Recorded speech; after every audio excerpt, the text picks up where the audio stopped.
My Govanen. Welcome to the Tolkien Lore Channel. I'm the Tolkien Geek, and this, unfortunately, is my final regular upload on this channel, at least for the foreseeable future. As I predicted, I'm just kind of running out of gas, but this will be the final video also in my series on Fall, Mortality, and Machine, and here we're going to be covering the Machine specifically. So up to this point, we've seen how various falls result in all kinds of different reactions. You can redeem yourself after a fall. The fall can have all kinds of fallout, like mortality. And of course, mortality also has lots of different reactions, including dying well, dying poorly, taking one's own life, trying to hang on to one's life too long, and all that kind of stuff. And in that vein, holding on to life too long leads us right into the machine. Now, we have to remember that for Tolkien, the machine means basically the same thing as magic, by which he means trying to achieve power and control over nature. And he doesn't have a problem with certain kinds of machines per se, because he talks about how the hobbits use simple machines like looms and things like that. They're not really attempting to exert control or power over nature. They're just making certain tasks faster and easier. But even that has an element of questionable value, let's say, when we start looking at other kinds of machines, which are definitely not on the up and up by Tolkien's lights. But let's take a look first at the whole idea of mortality and machine as a response to that. The most obvious way that machines are connected to this idea are the rings of power themselves, because the great rings not only do lots of other things, but they also grant immortality effectively to mortals.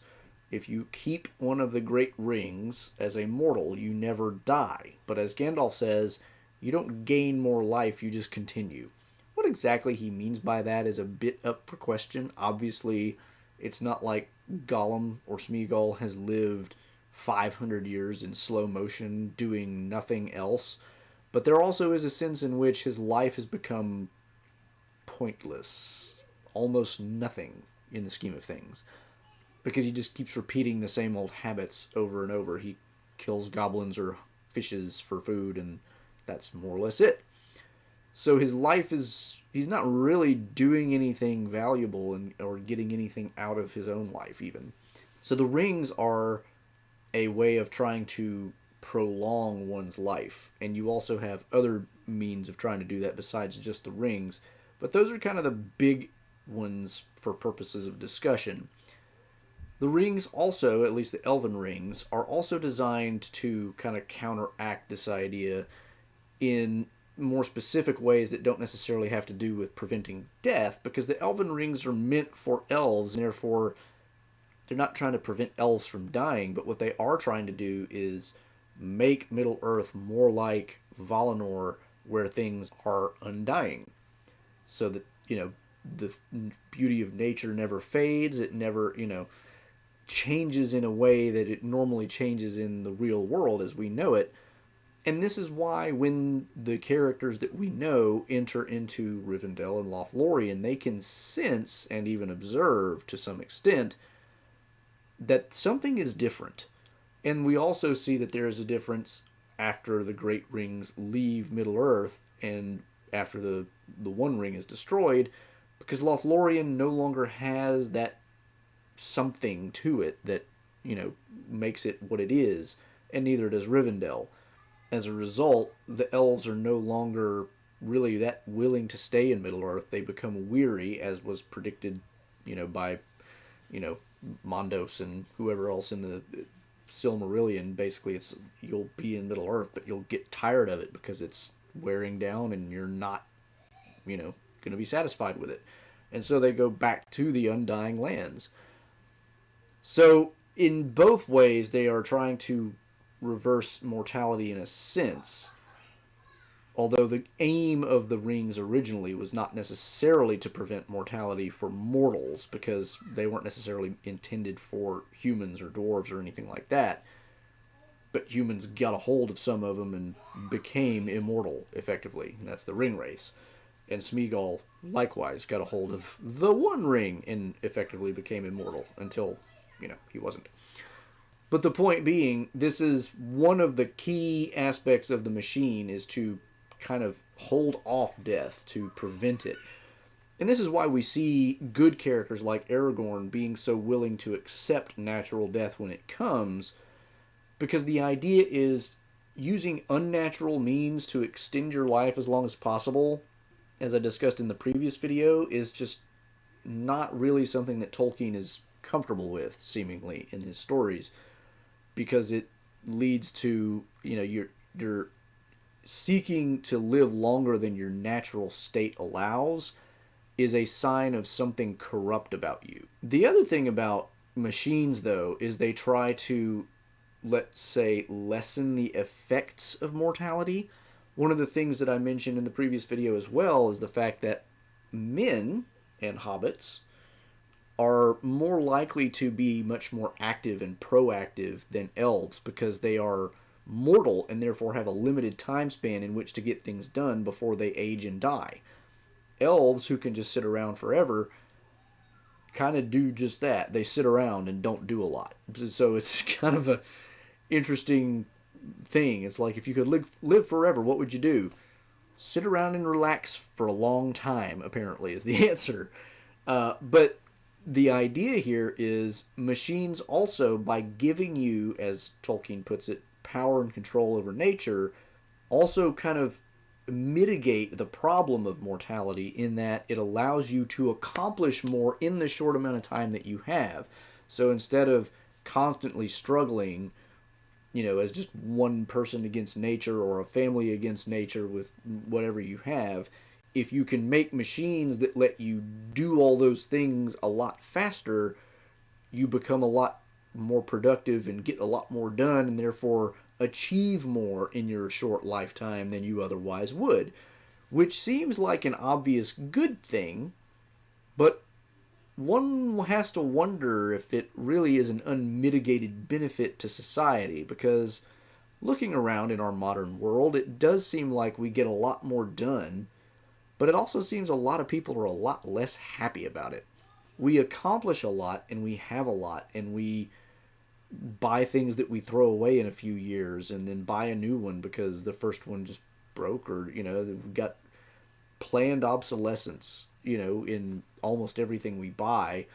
Look at the technology we carry around. We carry around phones that we are basically assuming we're going to replace within a handful of years at most. And the same for cars. Cars are a depreciating asset. And what do we do with them? Most people lease a car for 3 years and then turn it over to a new lease for another car. I've never had that mindset. I bought a car 15 plus years ago, and I still have that same car. Why spend all that money on a depreciating asset? It's not really a smart way to do it. But that's how our culture is kind of designed. We have all this money and free time because of the amount of productivity that we've gained through machinery, mostly.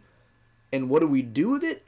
We just make worse stuff, buy it more often, and chuck it when we're done. Whereas 50 or 100 years ago, you might have had tools, and that's kind of how Tolkien refers to the machines that hobbits use, is more like tools than machines. You might have tools that let you build a thing like a chair or a table or a whatever, and when you make one, you make it to last, because you don't want to have to make it again. You don't have the time for that.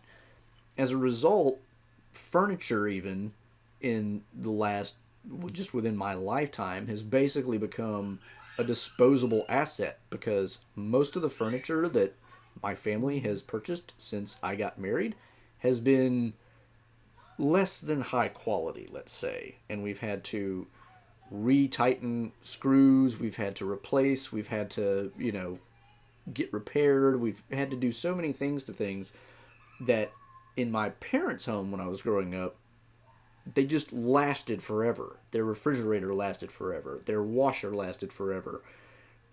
The furniture lasted forever. And it seems like you can't find anything that does that anymore. Why? Because we just don't care about any of that stuff anymore, because machines have made our lives so much easier and more productive that we can afford to literally just buy stuff to throw away in 3 years.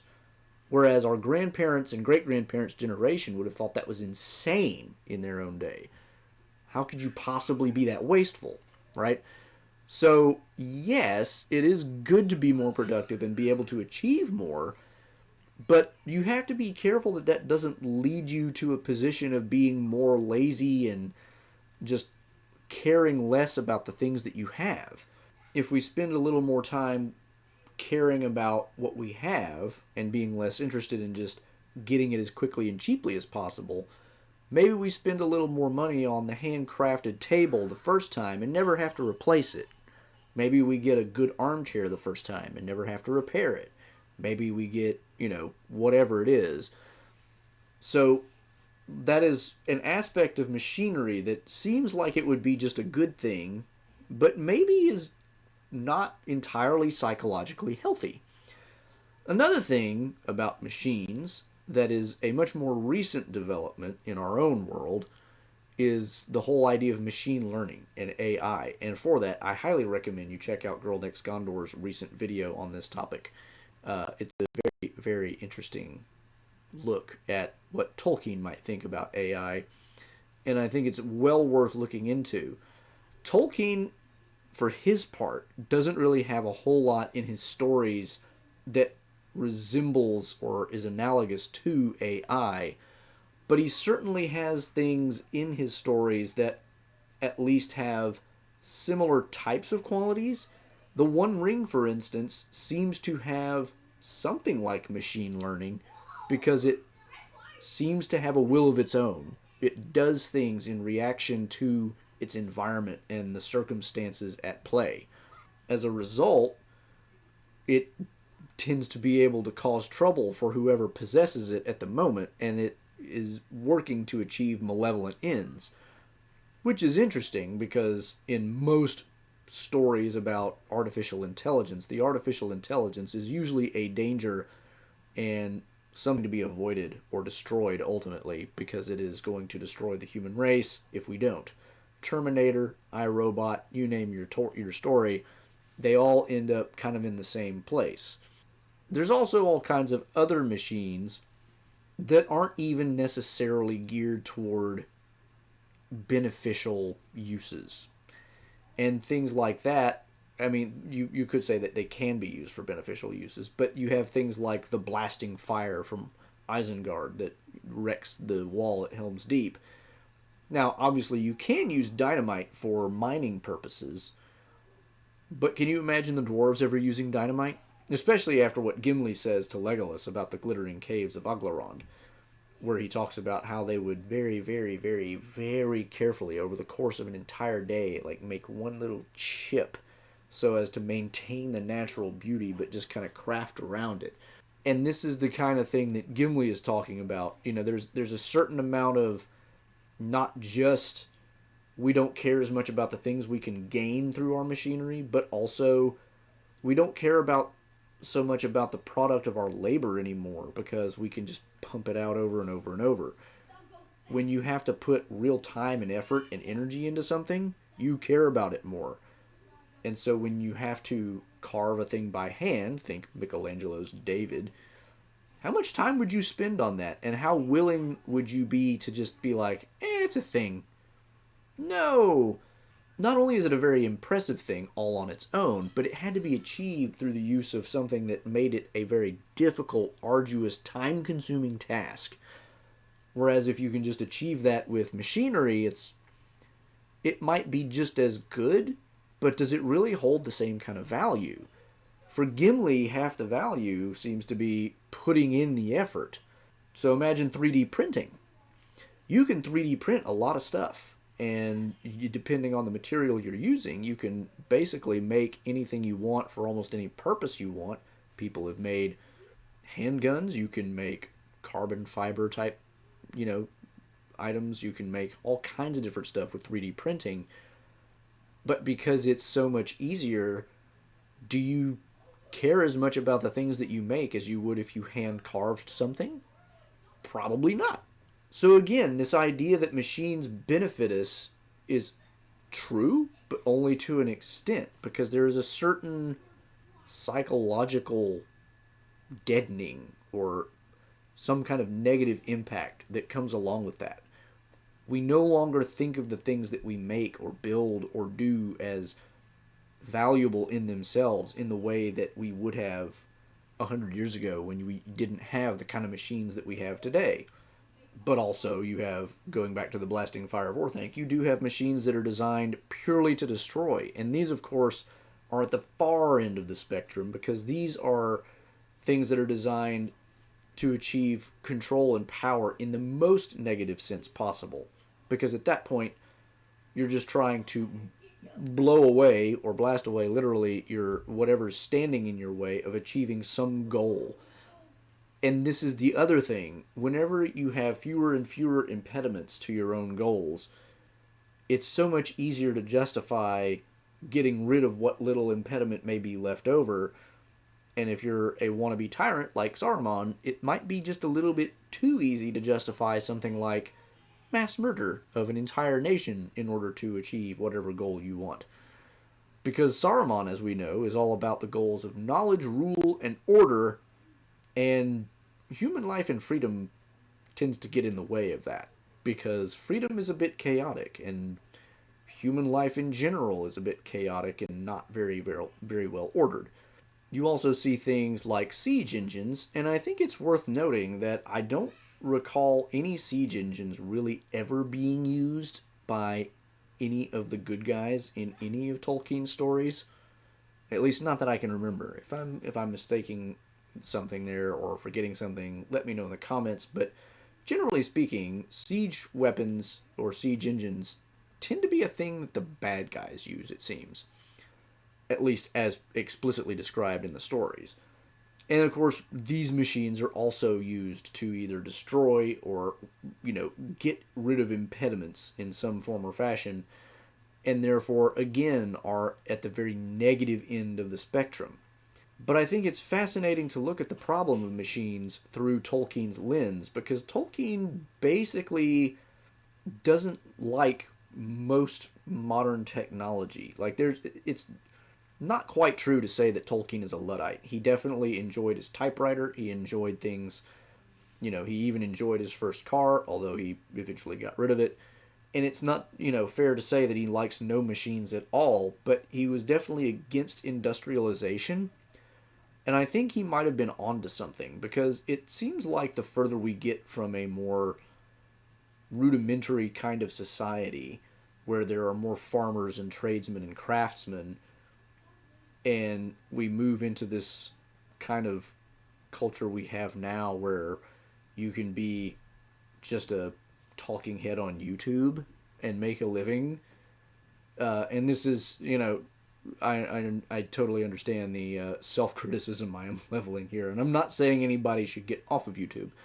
But there is just a certain amount of inhumanity to the kinds of things that we do these days because of the level of technological progress and machinery that we've achieved. And I think Tolkien was a little bit on the prophetic side and saw some of that coming. I don't think he saw all of it coming, certainly. He didn't live long enough to really even be familiar with the idea of computers, let alone what they can do now. But definitely I think he saw that industrialization was leading to something of a loss for humankind. There's just something that you lose when that happens. And yes, you also gain when that happens. Productivity and efficiency are good things, all other things being equal, but can you successfully navigate the transition, I think, is the problem. And it's not really clear that humankind has ever figured out how to navigate that transition. And it's not clear that they ever really will, because so many things about humanity are just, again, broken. Like, from Tolkien's worldview, the human species is a broken race. We are a fallen race because Adam ate the apple, or whatever Tolkien's specific view of that was. He certainly thought there was something like an Eden and a fall, although he never clearly said that he thought that that story was literally a historical account, he at least did acknowledge that it was something like that had to have been true. So he sees the human race as a fallen race, and as a result, everything that humans do is going to wind up messed up in some way or another. It's unavoidable. But I think he in particular was against mechanization and industrialization because what he saw the effects of it were things that were kind of counter to what he was interested in, which was, the thriving of the human spirit in ways that humans just don't seem to have much anymore. You look at some of the things that Tolkien was really into, like Northern Courage and, all that kind of stuff. That almost doesn't exist even as an idea anymore, but for the fact that there are people out there who study Tolkien. Is there any culture out there that has the kind of gusto to say, yes, the world is doomed, but we're going to fight against it anyway? We like to see that kind of stuff in movies to an extent and read about it in books, but are there any people that live up to those kind of ideals? You'd be hard pressed to find any, I think. And it's worth noting as well that Tolkien was not just against machinery for its own sake, and while he was also not against all kinds of machinery, there were other things about machinery that he thought were just bad ideas. So one interesting comment is from the Scouring of the Shire, where the hobbits discover that a new mill had been erected, and the point is made, there wasn't really any sense in doing that because it's not putting out any more grain than it had before. The grist is, the grist for the mill is the same as it ever was. There was no reason to make it bigger. But again, humans have this strange tendency to just go bigger and bigger and better, even if there's not really anything to be achieved by that. And I think Tolkien was also making a comment there as well. It's like, it's all well and good to have something that makes your life more efficient, but just to make it bigger and theoretically better without actually doing anything to benefit the people it's supposed to benefit is kind of pointless and a waste of resources. So Tolkien is also against the idea of just more and better tools and machines just for the sake of it. But this whole concept of the machine is, like I said, a reaction in a lot of ways to the idea of mortality in all these various respects. And at the end of the day, I don't necessarily think Tolkien would have tied it quite in exactly the way that I have here. But I think certainly that theme runs through the stories in a lot of ways, and we can see a lot of parallels to our own world. One wonders what Tolkien would think of if he were alive today and saw what we do with machines now and how we've changed so many things that in his day were already beginning to change. In fact, just, to refer to recent events so people can kind of peg when this happened. Lately, Cracker Barrel, the restaurant in the United States, has been undergoing a rebranding. And the rebrand turns the whole thing into a lifeless, soulless, one additional corporate thing to be, used and abused. Like, if you've seen the photos of what Cracker Barrel is going to become after this, you wouldn't even recognize it as a Cracker Barrel, which I find to be incredibly symptomatic of our modern age, but it also fits in so nicely with the machine, because what is the corporation, which is what Cracker Barrel is, it's a corporation, but a giant machine made up of human cogs. And I'm not a fan of that idea. I suspect Tolkien was not either. And that may be the worst kind of machine of all. Because at the end of the day, humans are not meant to be cogs in a machine. Humans are individuals, and they are meant to act as such. So when Tolkien warns against the idea of the machine, his warning should tell us more than just, we shouldn't be doing these specific kinds of machines because these are explicitly evil, like the One Ring. No, I think he had some greater insight into the idea that machines in general, while they may provide some benefits, are also dangerous. and we have to be careful how we use them and which ones we create in the first place. On that somber note, this is the end of the channel. Well, not the end of the channel. The end of regular uploads to this channel. And I hope it's been a good ride for all of you. I hope to see you again in sporadic videos in the future. But I will be shutting down my Patreon after this video because I'm not going to take anybody's money for content I'm not creating. But, of course, the usual links otherwise will be in the description. And do continue to follow me on Twitter if you like the Tolkien-related trivia, because I will continue posting that, because that's fun, and it doesn't take up a lot of my time. But anyway, that'll be it for now, and maybe I'll see you again in the future. Until then, Namarie. Thanks to all my channel supporters, especially Ringbearer Grubermo and elf friends Nathan Dufour and Robert Kindling.